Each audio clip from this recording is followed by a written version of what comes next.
Hi, today I'm for the Motorola E13 and I'll show you all the box accessories with which our device comes.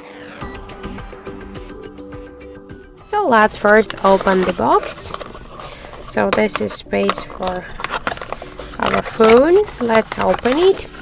And here we can see the quick start guide, safety guide and the warranty card.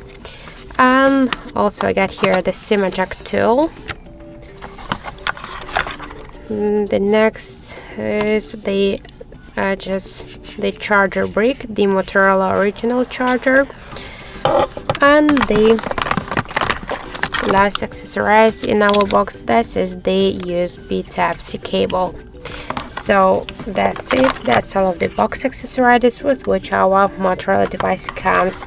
So if you want to use the headphones or the protective case, you should buy them separately. That's it. Thank you for watching, and if you find this video helpful, don't forget to leave a like, comment and to subscribe our channel.